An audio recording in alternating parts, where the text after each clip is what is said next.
अखंडमंडलाकारं व्याप्तं येन चराचरं तत्पदं दर्शितं येन तस्मै श्रीगुरुवे नमः।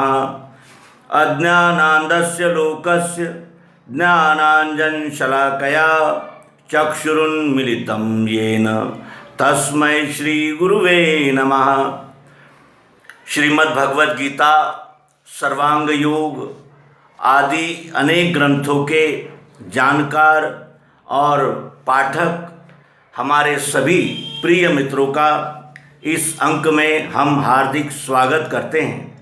मित्रों, श्रीमद् भगवद गीता ऋग्वेद, यजुर्वेद, सामवेद, अथर्ववेद अनेक प्रकार के ग्रंथ और फिर 6 दर्शन शास्त्र, न्याय, वैशेषिक, वेदांत, सांख्य आदि अनेक प्रकार के ग्रंथ इसी विश्व में हैं और वो सब मानव जाति के लिए ही है, क्योंकि मानव जाति के पास ही बुद्धि है। अन्य किसी भी प्राणी, पशु पक्षी के पास ये विद्या नहीं है और ये योग्यता नहीं है कि वो शास्त्रों को पढ़ सके, जान सके, समझ सके। लेकिन जिस तरह एक ही खानी में अनेक जीव होते हैं, जैसे उदाहरण लिया जाए तो उद्भिज खानी है। उद्भिज खानी किसे कहते हैं? पेड़ पौधों को। तो उसमें भी लाखों जातियां हैं। बबूल है, पीपल है, बट है, अनेक प्रकार की यानी जातियां उसमें भी है। और वो कुछ ऐसे हैं कि उनका कुछ उपयोग ही नहीं है और कुछ ऐसे हैं कि उनका इतना उपयोग है कि यानी सरकार उन पेड़ पौधों को लगाने के लिए सब्सिडी देती है, पैसे देती है, बैंक कर्जा देती है, ज़मीन उपलब्ध कराती है और बार बार चेताती रहती है काश्तकारों को कि आप ये फसल लगाइए। इसकी राष्ट्र को भी आवश्यकता है, जनता को भी आवश्यकता है और आपको भी इससे अधिक लाभ मिल सकता है, इसलिए आप इसी पेड़ पौधे को आप लगाइए। ऐसा क्यों होता है? और कुछ पेड़ पौधे ऐसे होते हैं कि काश्तकार उन्हें ज़मीन से खोद कर निकालता है और जला देता है और या फिर उसका उपयोग खाद में करता है। ऐसा क्यों होता है? पेड़ पौधे तो सभी है, लेकिन उन पेड़ पौधों में अंतर होता है और यहाँ भी 3 गुणों का ही खेल है, सात्विक, राजस और तामस। तो इस तरह ये तीनों गुणों की लीला संपूर्ण विश्व में, यच्चावत विश्व में, बार बार ये कहा जाएगा कि इस संपूर्ण सृष्टि में इन तीनों गुणों का ही खेल चल रहा है। चौथा गुण है नहीं और 3 गुणों से बाहर कुछ भी नहीं है। 3 गुणों में ही सारी सृष्टि की रचना है और इस रचना को इसलिए यहाँ विदित करते हैं कि 3 गुणों की लीला जो है वो अनेक प्रकार से फैल जाती है। सत्वगुण, रजोगुण और तमोगुण एक ही, यानी कहने को तो केवल सत्वगुण कह दिया, रजोगुण कह दिया तो संपूर्णता नहीं होती उसकी। इसके विषय में विस्तार से श्रीमद् भगवद गीता के 14वें अध्याय में, 18वें अध्याय में विस्तार से कहा है। यहाँ तक कहा है कि किस गुण वाले को कौन सा आहार पसंद होता है और किस गुण वाले की बुद्धि कैसे होती है, कौन से गुण की धैर्य कैसा होता है, मन कैसा होता है, स्वभाव कैसा होता है, वो उसकी दिशा कैसे होती है सोचने की। इसका विस्तार से वर्णन अगर किसी को जानना हो, हमारे पाठकों को तो ये सब पता ही है, लेकिन यहाँ हम विदित कर देना चाहते हैं कि वो श्रीमद् भगवद गीता का 14वां अध्याय और 18वां अध्याय ध्यानपूर्वक देखें, जिनसे कि उनके ध्यान में आ जाए कि ये 3 गुणों की लीला किस तरह विस्तृत है और इन्हीं 3 गुणों का खेल मनुष्य में भी होता है। एक मनुष्य होता है जिसको देखते ही लोग घर के दरवाजे बंद कर देते हैं, अपने बाल बच्चों को घर में ले आते हैं, उन्हें कहते हैं कि भाई ये आदमी दिख जाए तो आप अपने घर के अंदर हो जाना। एक व्यक्ति दिखता है तो लोग व्यवहार करने के लिए उसके आगे पीछे घूमने लगते हैं, भाई हमसे ये ले लो, भाई हमें ये दे दो, व्यवहार ही होता है। और एक व्यक्ति निकलता है घर के बाहर तो लोग उसके पदस्पर्श करते हैं, उन्हें नमस्कार करते हैं और आग्रह करते हैं कि आप हमारे घर चलिए और हमें दो बातें ज्ञान की, विज्ञान की, प्रेम की बताइए। ऐसा क्यों होता है? इंसान तो सभी है, हम सभी आँख, नाक, कान, मुंह सभी को सरीखे दिए है विधाता ने, लेकिन एक आदमी का महत्व है, एक आदमी का महत्व कम ज़्यादा है और एक आदमी का महत्व ही नहीं है। और ऐसे लोगों को जेलों में बंद कर दिया जाता है, उन्हें ढूंढ कर लाया जाता है थानों में और उनको तड़ीपार किया जाता है, उन पर अनेक केसेस लगाई जाती है और उनकी तफ्तीश की जाती है। और इस तरह ये मनुष्य ही होते हैं, तीनों गुणों में मनुष्य ही है, लेकिन मनुष्य में कितना अंतर है। तो उसी तरह ये सारा संसार तीन गुणों में विस्तारित हुआ है, तीन गुणों की ही ये सब लीला है। यहाँ ये कहने का आशय ये है कि अगर हमें पीएचडी का अभ्यास करना है तो हमें पीएचडी की दृष्टि रखकर उन ग्रंथों को, उन पुस्तकों को पढ़ना होता है और पीएचडी की लेवल से उसका निष्कर्ष निकालना होता है। अगर हम पीएचडी का ग्रंथ पढ़ रहे हैं और अ का काना आ और अ की विलांटी ई, इस तरह से अगर हम पढ़ेंगे तो वो पीएचडी का यानी हम क्या उपयोग कर सकते हैं और क्या कितने सालों में हमें पीएचडी मिल जाएगी। यानी जिस प्रकार का अभ्यास करना है उसी प्रकार की बुद्धि अगर हमारे पास है तभी हम उन ग्रंथों का अभ्यास कर सकते हैं, अन्यथा नहीं कर सकते। भले ही हम शब्दों को अवश्य पढ़ लेंगे, वो शब्दों का शब्दार्थ जरूर जान लेंगे, लेकिन शब्द का मर्म, शब्द का स्पर्श और शब्द का यानी वास्तविक अर्थ ये हमारे ध्यान में नहीं आ सकता। ये हम अपने अनुभव से भी कह सकते हैं। प्रस्तुत अंक का प्रयोजन यही है कि योग्यता की आवश्यकता प्रत्येक कार्य में होती ही होती है। श्रीमद् भगवद गीता में एक जगह भगवान श्री कृष्ण कहते हैं कि अर्जुन, ये जो ज्ञान है ना, ये तुम उसे मत देना जो इदं ते नात पस्काय ना भक्ताय कदाचन न शाशुश्रूश्रवे वाच्यम न च माम योऽभ्यसूयति य इं परमं गुह्यं मद्भक्तेष्वभिधास्सति भक्तिमयी परां कृत्वा मामे वैश्यत्य संशयः। ऐसा क्यों कहा है कि ये ज्ञान अतपस्वी को न बताना अभक्त को, सुने नहीं करे मेरी निंदा जो उसको नहीं। और वो कहते हैं कि गुह्य का गुह्य ये ज्ञान जो मेरे भक्त से कहे वो मेरे श्रेष्ठ भक्ति में मुझ में मिल जाएगा। ऐसा क्यों कहा है कि ये ज्ञान अतपस्वी को न बताना अभक्त को, सुने नहीं करे मेरी निंदा जो उसको नहीं। ऐसा एक रिस्ट्रिक्शन श्री व्यास जी द्वारा ग्रथित श्रीमद् भगवद गीता में आया है और ये 18वें अध्याय का 67वां श्लोक है और आप भी इसको देख सकते हैं। ऐसा क्यों कहा होगा कि ये ज्ञान अतपस्वी को और अभक्त को नहीं बताना चाहिए, जो मेरी निंदा करते हैं उनके लिए ये ज्ञान नहीं है। ऐसा स्पष्ट निर्देश वहाँ किया गया है। और सद्गुरु भगवान श्री मायानंद जी चैतन्य कहते हैं कि जिस तरह मेघ बादल सर्व ओर बरसते हैं, वो पत्थर पे भी बरसते हैं, किसी के खेती में भी बरसते हैं, किसी के घर पर बरसते हैं, वो भेदभाव नहीं करते और उसका जो परिणाम जहाँ होना है वहाँ वो होगा। इसलिए मेघ ने कभी ये विचार नहीं करना चाहिए कि मैं यहाँ बरसूं और वहाँ न बरसूं। अधिकारी को देखकर ही उपदेश करना चाहिए, ये भूमिका। और अधिकार का बिल्कुल विचार न करते हुए सबके लिए समान रूप से उस ज्ञान के दरवाजे खोल देना चाहिए, ये एक दृष्टिकोण। कितना ज़मीन आसमान का अंतर है इसमें।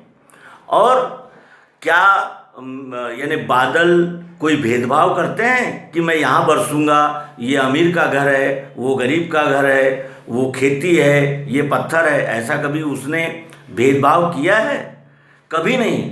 तो फिर ये श्लोक कैसे आ गया यहाँ कि ये ज्ञान अतपस्वी को न बताना अभक्त को, सुने नहीं करे मेरी निंदा जो उसको नहीं। यानी तब अतपस्वी को नहीं बताना चाहिए, अभक्त को नहीं बताना चाहिए। अतपस्वी किसे कहते हैं, तप किसे कहते हैं, और तपस्वी कौन है, इसका भी यहाँ विचार होना चाहिए। तब कहते हैं प्रयास को। हम जब सत्य को जानने के प्रयास में रत होते हैं तो उसके लिए भी योग्यता की आवश्यकता होती है। अगर हमारे आँखों में जातिवाद, संप्रदाय, पंथ, मत, दर्शन शास्त्र, मानिंदियाँ, कल्पनाएं और पूर्वाग्रह, दुराग्रह, इस प्रकार के जाले फूली अगर हमारे बुद्धि में लगी हुई है तो हमें उस ग्रंथ को तो हम पढ़ लेंगे, क्योंकि साक्षरता ये तो सामान्य नियम है। साक्षर तो अभी लगभग 90% लोग साक्षर हो चुके हैं, वो शब्द पढ़ते हैं और शब्दों के अर्थ को जानने के लिए डिक्शनरियाँ भी है। तो फिर यहाँ ऐसा क्यों कहा गया है कि ये ज्ञान अतपस्वी को नहीं देना चाहिए, अभक्त को नहीं देना चाहिए? तपस्वी तब किसे कहते हैं? प्रयास को। जिस उद्देश्य से जो भी हम कार्य करते हैं वो उस विषय के लिए किया गया तप ही है, और जो तप करता है उसे तपस्वी कहते हैं। अब किसी को कोई अगर किसी ग्रंथ को लेकर बैठा है और उसकी दृष्टि इसी दृष्टि से, यानी यही दृष्टि रखकर वो पढ़ रहा है कि मैं वैगुण्य ढूंढूंगा, मैं अर्थ का विपर्यास करके जिनका ये ग्रंथ है या जिस पंथ का, संप्रदाय का या जिस किसी दृष्टि का वो ग्रंथ है उसकी त्रुटियां ही निकालूंगा और उन त्रुटियों का यानी सामंजस्य नहीं बिठाऊंगा, तो फिर वो ग्रंथ पढ़ने का उद्देश्य क्या हुआ? और क्या इसे तपस्वी कहा जा सकता है? नहीं, क्योंकि वो छल और छिद्र ले ढूंढने के लिए ही बैठा है, वो तपस्वी नहीं हो सकता। फिर यहाँ कहा है कि अभक्त को नहीं बताना। क्यों नहीं बताना चाहिए अभक्त को? भक्त कौन है? भक्ति किसे कहते हैं? भक्त ये शब्द जो है वो भज से निर्मित होता है। भज ये संस्कृत का शब्द है। भज का अर्थ होता है सेवा करना। हमें अपने माँ बाप की सेवा करनी चाहिए, उन्हें भजना चाहिए। हमें अपने गुरु, मित्र और अपने पर उपकार करने वाले उपकारी ऐसे लोगों को हमेशा भजना चाहिए। तो इसका तात्पर्य क्या है? भज का अर्थ होता है सेवा करना, और भजन इसका अर्थ है सेवा करते करते हुए।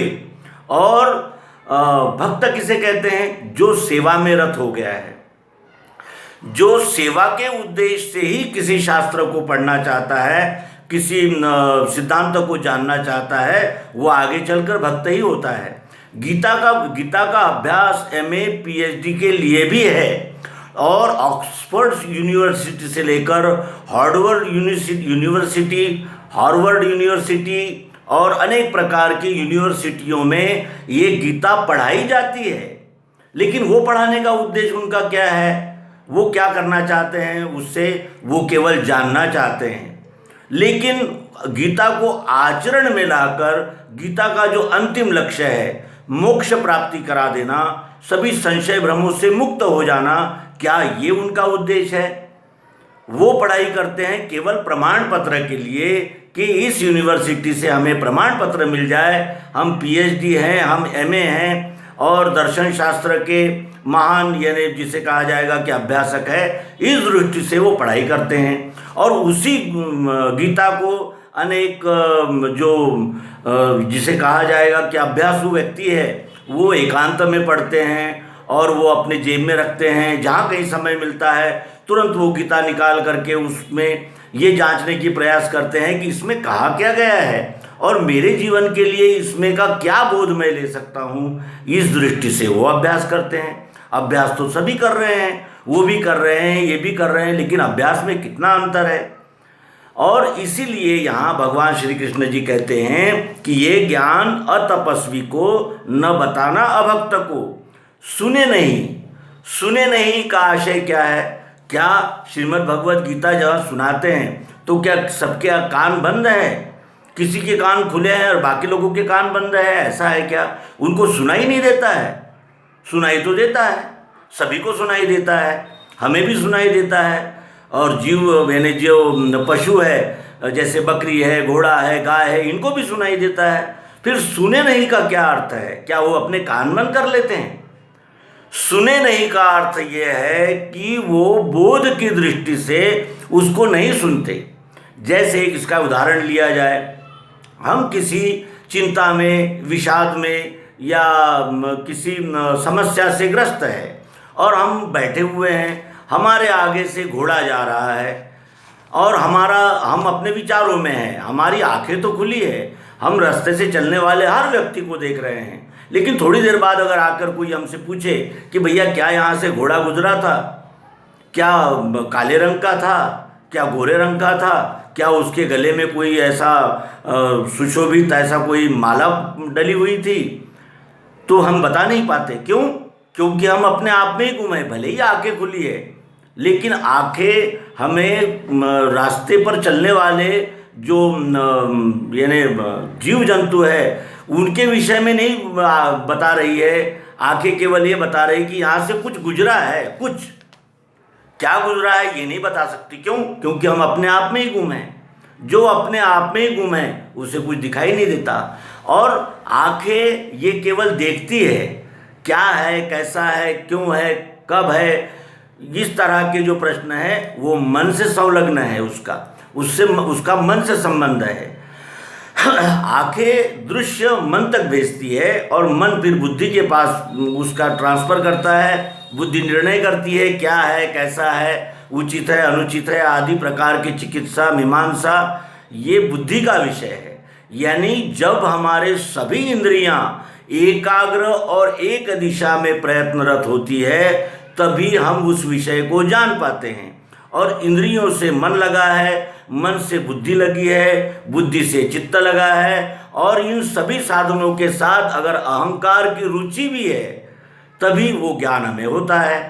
अगर हमारी इंद्रियां देख रही है लेकिन उससे मन जुड़ा हुआ नहीं है तो वो अच्छा है, बुरा है, इसका निर्णय वो मन नहीं कर पाता। मंथन की क्रिया उसकी स्तब्ध हो जाती है, केवल इंद्रियां देखती है। और इंद्रियां जब तक मन से संलग्न न हो तब तक के वो संपूर्ण बोध नहीं दे पाती।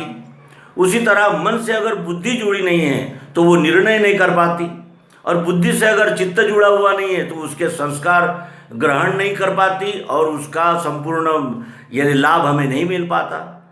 तो इसलिए केवल कोई ग्रंथ पढ़ लेना ये विद्वत्ता हो सकती है, लेकिन ये ज्ञान नहीं हो सकता। वो ज्ञानी नहीं कहलाया जाएगा। ज्ञानी उसे कहते हैं जो उसका सार ग्रहण करते हैं। जो सार ग्रहण करते हैं वही ज्ञानी हैं। जो केवल शब्दों का अर्थ ही जान लेते हैं वो विद्वान हैं। और विद्वान और ज्ञानियों में बहुत अंतर होता है, ज़मीन आसमान का अंतर है। ये वही जानते हैं जो यानी जिसे कहा जाएगा कि गंभीरतापूर्वक किसी विषय का अभ्यास करते हैं। वो अभ्यास करने वालों में भी सात्विक, राजस, तामस, ये तीनों गुणों के व्यक्ति होते हैं। जो सात्विक होते हैं उनकी जिज्ञासा का विषय सत्य होता है। जो राजसी होते हैं वो उसमें लाभ ढूंढते हैं, लोभ ढूंढते हैं।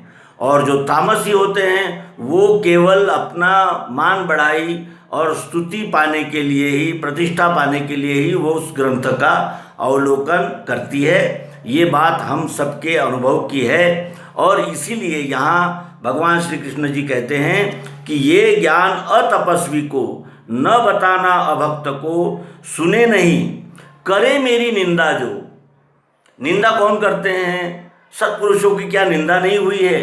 महावीर को लोगों ने पत्थर मारे।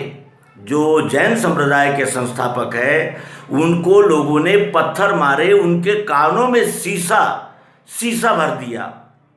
क्यों? क्योंकि वो उनकी नग्नता का और वो उनके अपरिग्रह का मजाक उड़ाते थे, लेकिन उनके सिद्धांत तक नहीं पहुँचे कि ये अहिंसा, अपरिग्रह और जिसे कहा जाएगा कि सर्वसंग परित्याग इस यानी कसौटियों पर कसे हुए एक महान व्यक्ति है, ये नहीं जान पाए। जब तक कबीरदास जी जीवित थे न उनको सम्मान मिला, न लोगों ने उनको माना। वही देहाती लोग उनके गीतों को गाते रहे और उनके मर्म तक पहुंचने का प्रयास करते रहे। क्या कबीरदास जी के विषय में किसी पीएचडी धारक ने कोई शोध किया था? और आज भी जो उनकी भाषा, उनके यानी साहित्य पर जो शोध कर रहे हैं वो केवल प्रमाण पत्र के लिए कर रहे हैं। उनका उद्देश्य है प्रमाण पत्र लेना, लेकिन क्या उनके वो मंतव्य तक, उनके मर्म तक वो जा पाए? नहीं। क्यों?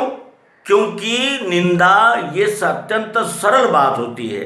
किसी की भी निंदा की जा सकती है, भले ही वो कितना महान क्यों ना हो। अगर निंदा करने की दृष्टि से ही हम उसकी ओर देख रहे हैं तो हमें निंदा करने के कई अवसर उसमें उपलब्ध हो सकते हैं और उसका कोई यानी किनारा नहीं है, कोई उसका आखिरी स्टॉप नहीं आ सकता। निंदा सबकी हो सकती है और निंदा करना ये अत्यंत सरल कार्य है। इससे सरल कार्य दुनिया में कुछ है ही नहीं। हाँ, स्तुति करने के लिए आपको उसके गुण के ग्राहक बनना पड़ता है, गुणों को जांचना पड़ता है, जानना पड़ता है। लेकिन निंदा करने के लिए तो सबसे आसान निंदा का ही कार्य है। और मेरी निंदा करते हैं उनसे मत कहना। क्यों? क्योंकि उनका उद्देश्य केवल निंदा करना ही है। छल छिद्र ढूंढना ही जिनका उद्देश्य है, उनको ये ज्ञान नहीं देना और ये ज्ञान अतपस्वी को न बताना अभक्त को। सुने नहीं, करे मेरी निंदा जो उसको नहीं बताना है। और किसको बताना है ये भी इसमें कहा गया है। ये ज्ञान उसको बताना है कि गुह्य का गुह्य ये ज्ञान जो मेरे भक्त से कहे वो मेरे श्रेष्ठ भक्ति से मुझ में मिल जाएगा। देखिए, कहीं कहते हैं कि ज्ञान इनको मत देना, इनको ज्ञान नहीं देना है, और कहीं कहते हैं कि ये मेरे भक्त से कहे, ये गुह्य से गुह्य ज्ञान जो मेरे भक्त से कहे वो मेरे श्रेष्ठ भक्ति से मुझ में ही मिल जाएगा। देखिए कितना अंतर है। एक जगह रिस्ट्रिक्शन लगाते हैं कि ये ज्ञान इनको नहीं बताना और एक जगह कहते हैं कि ये ज्ञान बताना चाहिए। तो उसके लिए क्या निकष लगाने चाहिए और क्या निकष है ये गुह्य से गुह्य ज्ञान है। ज्ञान कितने प्रकार का है? सभी ज्ञान की ही तो शाखाएं हैं। बिना ज्ञान के तो यहाँ कुछ है ही नहीं। ज्ञान ही ज्ञान है संपूर्ण विश्व में। 64 कलाएं और 14 विद्याएं ये ज्ञान की ही शाखाएं हैं। फिर उसमें भी अनेक प्रकार के ज्ञान है, विज्ञान है। ये सारा संसार ज्ञान विज्ञान का ही स्वरूप है। लेकिन ये गुह्य से गुह्य ज्ञान है, ऐसा क्यों कहते हैं वो? ऐसा क्या गुह्य हो सकता है? ये भी सोचने वाली बात है कि क्या है इस विद्या में जिसके लिए व्यास जी श्री कृष्ण जी के मुख से ये श्लोक डलवा रहे हैं कि गुह्य का गुह्य ये ज्ञान मेरे भक्त से जो कहे वो मेरे श्रेष्ठ भक्ति से मुझ में मिल जाएगा। इसलिए कि मेरे भक्त से अगर जो प्यासा है उसे अगर पानी दिया जाए तो वहाँ उस पानी का भी सार्थक है, देने वाले को भी समाधान है और पीने वाले को तो तृप्ति मिलना ही है। यानी सभी तीनों पक्ष संतोषी हो जाते हैं। लेकिन अगर जिसको प्यास है ही नहीं और उसके आगे हमने यानी बकेट भर के पानी रख दिया तो क्या लाभ है उसका? वो पानी लाने वाले के भी श्रम व्यर्थ गए। पीने जो जिसके सामने रखा है उसको प्यास भी नहीं है और प्यास नहीं है तो पानी का भी कोई उपयोग नहीं है। तो इस तरह ये यानी लेने वाला और देने वाला और लेने वाले का उद्देश्य जब तक के समान रेशा में नहीं आता तब तक के चाहे हम लाख ग्रंथ पढ़ लें, लाख प्रमाण पत्र जमा कर लें, लेकिन उससे हमारा परम सार्थक नहीं हो सकता। वो केवल किसी दफ्तर में नौकरी पाने के ही योग्यता हो सकती है और वो योग्यता भी केवल वहीं तक है कि भाई ये कितने पढ़े लिखे हैं तो ये एमए हैं। यही लिखने के लिए है। और वहाँ कोई ये नहीं पूछता कि ये कौन से विषय में एमए है, क्या है, केवल लिखना पढ़ना जानते हैं, व्यवहार कर सकते हैं, मिल गई नौकरी। और उनकी पात्रता में ये जरूर अवश्य लिखा जाता है एमए। तो क्या एमए करने के लिए ये विद्या मिली है? क्या वो जो ऋषि मुनि जिन्होंने इस विद्या को संग्रहित किया, संकलित किया, अनेकों कष्ट उठाए, पहले के ज़माने में ना ऐसी बिजली थी, ना ऐसा यानी ऑडियो और वीडियो का संकलन करके रखने का कोई माध्यम था, कितनी मुश्किलें पड़ी होगी। और वो अपने शोधों को यानी संकलित करना और डिबरी जलाना और वो दिए के प्रकाश में उसकी रचना करना, क्या वो किसी प्रमाण पत्र को चाहते थे? क्या प्रमाण पत्र की आशा से उन्होंने ये सारा साहित्य निर्मित किया है? उनका उद्देश्य क्या था? उनका उद्देश्य था कि ये जो ज्ञान हमें प्राप्त हुआ है, ये जो शोध हमने लगाए हैं, ये जिस निष्कर्ष तक हम पहुँचे हैं, उन निष्कर्षों को आने वाली पीढ़ियों को दिया जाए, क्योंकि शरीर नाशवान है। ये शरीर तो नहीं रहेगा, लेकिन जो हमने लिख कर रखा है वो सबके काम में आएगा। उस समय कागज का भी खोज नहीं हुआ था, तो उन्होंने ताम्रपत्र पर ये लिख कर रखा। तो वो कितनी मुश्किल पड़ी होगी कि ताम्रपत्र पर अक्षरों को लिखना ये क्या सामान्य बात होती है? इसके पीछे उनका उद्देश्य क्या था? क्या वो प्रशंसा चाहते थे? क्या वो ये जानते नहीं थे कि शरीर का नाश हो जाता है और फिर कोई प्रशंसा करे या निंदा करे क्या फर्क पड़ता है? ये वो नहीं जानते थे। फिर क्यों उन्होंने ये संकलित करके ये धन हम तक पहुंचाया? क्या कारण था? वो कारण यही था कि हम जहाँ तक पहुँचे हैं उसके आगे की खोज हम लोग करें। जहाँ तक हमने चिंतन किया है, मनन किया है, शोध किया है, अनुसंधान किया है, आने वाली पीढ़ी उसके आगे की खोज करे, ये उनका उद्देश्य था। और ये सत्य उन तक पहुँचे जो कि नई आने वाली फसल है, वो इस ज्ञान का बेस बनाकर आगे प्रगति करे, अनुसंधान करे और इस विश्व को अधिक से अधिक ज्ञान विज्ञान से समृद्ध करे। ये उनका उद्देश्य नहीं था कि जो ग्रंथ वो लिख कर जा रहे हैं उस ग्रंथ को पढ़ने वाले इसमें की मीन मेघ निकालेंगे और इसको इसकी सहायता से वो टीका टिप्पणी और निंदा करेंगे और एक दूसरे को नीचा दिखाने का प्रयास करेंगे। और आज वही हो रहा है। कबीरदास जी की यानी वाणी पर शोध करने वाले, कबीरदास जी के नाम से पंथ निर्माण करके उन पंथों का आचरण करने वाले केवल कबीरदास जी के शब्दों को रटते हैं और लेकिन उसका मर्म नहीं पाते और उस जो देशना है, उनका जो संदेश है, उस पे चलने का प्रयास नहीं करते। लेकिन ये जो अवश्य कहते हैं कि भाई हमारा ही पंथ श्रेष्ठ है और उनका पंथ कनिष्ठ है, आप हमारे पंथ में आ जाइए। तो ये जो भागम भाग मची हुई है, ये केवल हमारे यानी प्रभुत्व की ही लालसा है। इसमें सत्य को पाने की कोई भी दृष्टि और कोई भी दिशा नज़र नहीं आती। और इसीलिए यहाँ भगवान श्री कृष्ण जी कहते हैं कि जो मुझ में मिल जाएगा, ये उद्देश्य लेकर जो श्रीमद् भगवद गीता या सत साहित्य का अनुशीलन, अवलंबन और अनुसंधान करते हैं, उन्हीं को वो मिलता है।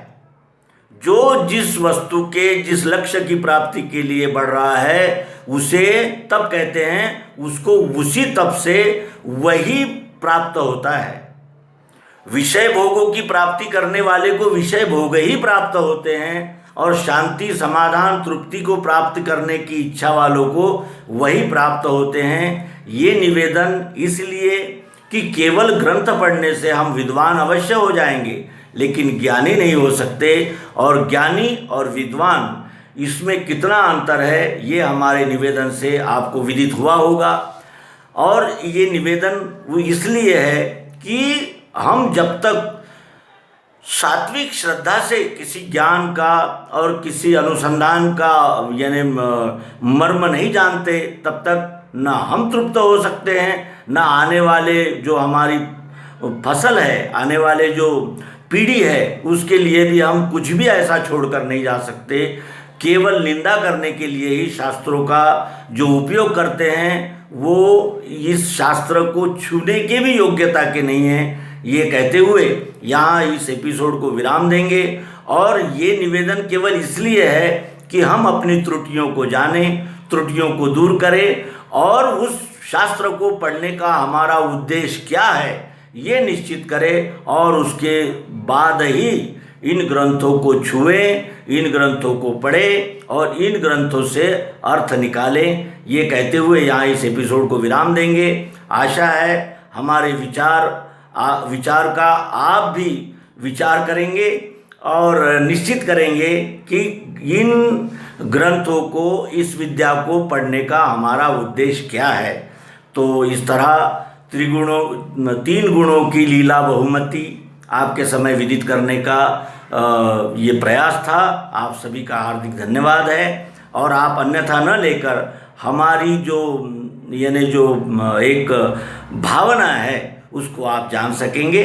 धन्यवाद। नर्मदे हर। सद्गुरु भगवान की जय। यही प्रेम रहे स्थायी, कृपा दृष्टि वही मिले। धन्यवाद।